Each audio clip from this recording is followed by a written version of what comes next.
একবার ভাবুন তো, মাত্র 17 বছরের একটা মেয়ে, তার একটাই স্বপ্ন একদিন নিজের জীবনে কিছু একটা করবে, কিন্তু হঠাৎ করেই সে নিখোঁজ হয়ে যায়। 3 দিন পর যখন তাকে উদ্ধার করা হয় তখন তার অবস্থা দেখে তো সবাই স্তব্ধ হয়ে যায়। কিন্তু সবচেয়ে ভয়ঙ্কর বিষয়টা ছিল অন্য জায়গায়। এই ঘটনার পেছনে জড়িয়ে ছিল এমন এক ক্ষমতাবান মানুষ যার বিরুদ্ধে কথা বলার সাহস পুরো গ্রামের কারো ছিল না। শেষ পর্যন্ত কি সে বিচার পেয়েছিল, নাকি ক্ষমতার কাছে হার মানতে হয়েছিল? চলুন শুরু করা যাক আজকের সত্য ঘটনা অবলম্বনে তৈরি এই হৃদয় বিদারক সিনেমার গল্প। মুভির শুরুতেই আমরা একটা ছোট্ট গ্রামে থাকা সিয়ার সঙ্গে পরিচিত হই। সে তার ছোট ভাইকে খুব ভালোবাসে। রাতে তাকে গল্প শুনিয়ে ঘুম পাড়িয়ে দেয়। পরদিন ভোরে সিয়া জঙ্গলে গিয়ে জ্বালানি কাঠ কেটে বাড়ি ফেরে। এরপর তার ভাইকে স্কুলে পৌঁছে দিয়ে ফেরার পথে তার সাইকেলের চেনটা খুলে যায়। ঠিক সেই সময় কয়েকজন বখাটে ছেলে তাকে ঘিরে ধরে। সিয়া ভয়ে দ্রুত সাইকেল ঠিক করে পালানোর চেষ্টা করে। ছেলেগুলো তাকে ফলো করতে থাকে, কিন্তু ঠিক তখনই একজন মানুষ এসে দাঁড়ায় তার সামনে, আর এই মানুষটাই সেদিন তাকে বাঁচিয়ে দেয়। এই লোকটি হলো তার এক দূর সম্পর্কের মামা মাহেন্দার। তারপর আমাদের সিয়ার মাকে দেখানো হয়। পাড়ার একটা মহিলা সিয়ার মাকে বলে, আমি বিধায়ক বাবুকে বলেছি সিয়ার জন্য একটা চাকরি দেখে দিতে। কিন্তু সিয়ার মা তার কথায় কোনো গুরুত্ব দেয় না, কারণ সিয়ার মা চায় তাকে একটা ভালো ছেলে দেখে তাড়াতাড়ি বিয়ে দিয়ে দিতে। সিয়া সেই মহিলাটিকে দেখা মাত্রই রেগে গিয়ে উল্টোপাল্টা কথা শোনাতে থাকে। সিয়ার এরকম আচরণ দেখে তার মা তাকে একটা চড় মারে। সিয়ার মা তো বুঝতে পারছে না কেন ওই মহিলার সাথে সেই রকম খারাপ ব্যবহার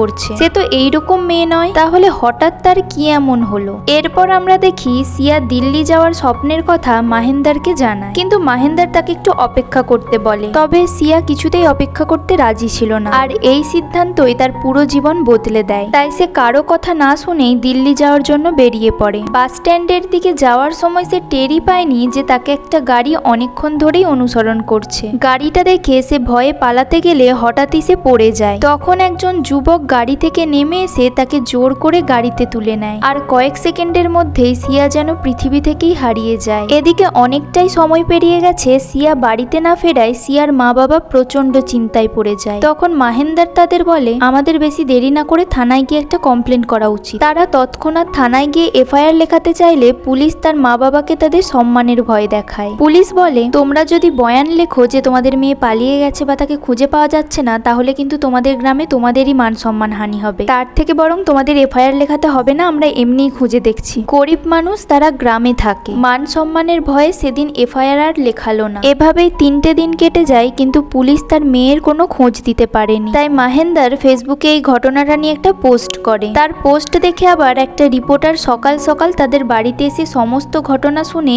এই ঘটনাটা একটা পেপারে ছাপায়। সিন কাট হয়ে চলে যায় গ্রামের বিধায়কের কাছে। আমরা গ্রামের বিধায়ককে দেখতে পাই, তিনি সকাল সকাল পেপারে ছাপানো এই ঘটনাটা দেখে প্রচন্ড রেগে আছেন। তিনি তার লোকদের বলেন, তাড়াতাড়ি এই মেয়েটাকে খুঁজে এই কেসটা বন্ধ করো। সামনেই যেহেতু ইলেকশন, তাই আমি কোনো ঝামেলা চাই না। পুলিশ এতদিন কোনো কাজ না করলেও বিধায়কের এক কথাতেই পুলিশ মেয়েটিকে খুঁজতে বেরোয়। মেয়েটিকে খোঁজার সময় পুলিশ একটা ফাঁকা মাঠের মাঝখানে একটা পরিত্যক্ত বিশাল বাড়ি দেখতে পায়। সেখানে তল্লাশি করতেই কয়েকজন ছেলেকে তারা ধরে, আর সেখানেই সিয়াকে পাওয়া যায়। অবশেষে পুলিশ তাকে উদ্ধার করে, কিন্তু তার অবস্থা এতটাই ভয়াবহ ছিল যে তাকে দেখে কারোরই বুঝতে বাকি থাকে না এই 3 দিনে তার উপর কি ভয়ঙ্কর অত্যাচার হয়েছে। তারপর তাকে থানায় নিয়ে গিয়ে স্নান করিয়ে পরের দিন সকালে কোর্টে নিয়ে যাওয়া হয়। এই 3 দিন ধরে তার সাথে কি ঘটেছে সে তার মনে সাহস নিয়ে বলতে থাকে। সিয়া বলে, সেদিন আমি যখন বাস স্ট্যান্ডের দিকে যাচ্ছিলাম তখন ওরা আমাকে গাড়িতে উঠিয়ে নেয়। তারপর আমাকে খুব মারধর করে এবং আমি অজ্ঞান হয়ে পড়ি। যখন আমার জ্ঞান ফিরে তখন আমি দেখি একটা ঘরের মধ্যে আমাকে বন্দি করে রাখা হয়েছে। আমার দুটো হাত মোটা শিকল দিয়ে বাঁধা ছিল।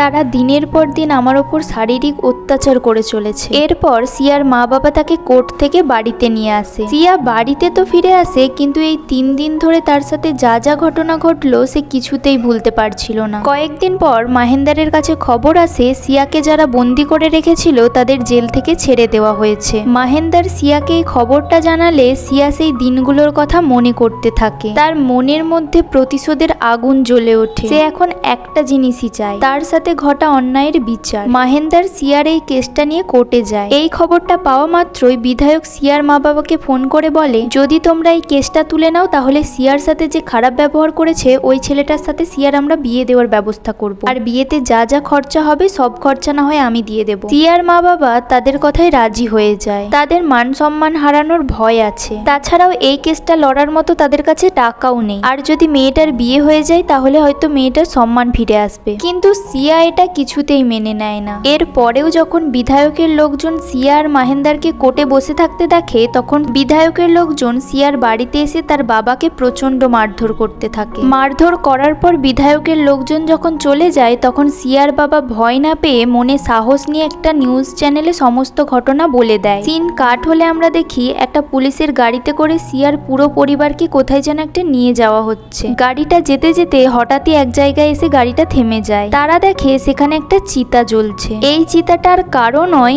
এটা হলো সিয়ার বাবার চিতা। সিয়ার বাবা যেহেতু বিধায়কের বিরুদ্ধে নিউজ চ্যানেলে মুখ খুলেছিল তাই বিধায়কের লোকজন তাকে প্রাণে মেরে দিয়েছে। সিয়ার এই কেসটা সিবিআই এর হাতে চলে যায়। ইতিমধ্যেই সিবিআই এর টিম গ্রামের মধ্যে ঢুকে পড়েছে। সিবিআই টিম একটা রুমের মধ্যে সিয়াকে সামনে বসিয়ে রেখে অনেক প্রশ্ন করতে থাকে। এবার গল্পে আসে সেই মোড় যেটা পুরো সিনেমার সবচেয়ে বড় চমক। সিবিআই অফিসারদের প্রশ্নের মাঝে সিয়া এমন একটা নাম বলে যেটা শুনে সিবিআই অফিসাররাও কয়েক সেকেন্ডের জন্য চুপ হয়ে যায়। সে তাদের একটা মহিলার কথা বলে। এই মহিলাটি যাকে মুভির প্রথমেই সিয়ার মায়ের সাথে কথা বলতে দেখেছিলেন আর সিয়া তার সাথে অনেক খারাপ ব্যবহার করেছিল। সেই মহিলাটি সিয়াকে একদিন বলে, বিধায়ক বাবু তোমার একটা চাকরির ব্যবস্থা করে দেবে, এই জন্য বিধায়ক বাবু তোমাকে একটু তার সাথে দেখা করতে বলেছে। গ্রামের বিধায়ক দিনের বেলা খুব ব্যস্ত থাকে তাই তুমি সন্ধেবেলায় বিধায়কের সাথে দেখা করতে যাবে। সেই মহিলাটির কথা শুনে সিয়া সেই মহিলাটির সাথে সন্ধেবেলা বিধায়কের বাড়িতে যায়। বিধায়কের বাড়িতে যাওয়ার পর সেই মহিলাটি সিয়াকে বিধায়কের রুমের ভেতরে ঢুকিয়ে দিয়ে পালিয়ে যায়। আর সেই সময় বিধায়ক তার সাথে খুব খারাপ নোংরা কাজ করে। তার সাথে এতটা নোংরা কাজ করার পরেও সে কাউকে কিছুই বলতে পারে না, কারণ বিধায়ক হলেন এই গ্রামের সব থেকে বড় নেতা। আসলে এই কারণেই সেই মহিলাটি যখন তাদের বাড়িতে এসে তার সাথে কথা বলছিল তখন সে খারাপ ব্যবহার করেছিল। সিয়ার কথা শুনে সিবিআই অফিসাররা তাদের কাজ শুরু করে দেয়। যে ছেলেগুলোকে জেল থেকে ছেড়ে দিয়েছিল সেই ছেলেগুলোকে একে একে আবারও গ্রেপ্তার করে। এর পরেও সিয়াকে বিচার পাইয়ে দেওয়ার জন্য তাদের কিছুটা কাজ বাকি ছিল। একদিন সকালে শুধুমাত্র তার ভাই বাদে সিয়ার পুরো পরিবার কোর্টে যাওয়ার জন্য একটা গাড়িতে করে রওনা দেয়। তারা কোর্টে যাওয়ার মাঝপথে একটা বড় লরি এসে তাদের এমন ভাবে ধাক্কা দেয় যে গাড়ির ভেতরে থাকা সবারই মৃত্যু হয়। শুধুমাত্র সিয়ার এখনো হৃৎপিণ্ড চলছে। তাকে হসপিটালে নিয়ে যাওয়ার পর গোটা দুনিয়ায় এই খবরটা ছড়িয়ে যায়। সবাই বুঝতে পারে তাদের প্ল্যান করেই মেরে দেওয়া হয়েছে। এদিকে হসপিটালে সিয়ার পাশে তার ছোট্ট ভাইটা বসে রয়েছে। সিয়া কোমায় চলে গেছে। কিছুক্ষণ পর তার শরীরটা হালকা নড়ে সেও প্রাণত্যাগ করে। আর মুভিটা যেহেতু সত্য ঘটনা অবলম্বনে তৈরি তাই মুভিটা এখানেই শেষ হয়ে যায়। যদি এই গল্পটা আপনাকে একটুও ভাবিয়ে থাকে তাহলে ভিডিওটিতে একটি লাইক করবেন। আর এমন আরো সিনেমার এক্সপ্লেন ভিডিও দেখতে চাইলে চ্যানেলটি সাবস্ক্রাইব করে পাশে থাকুন।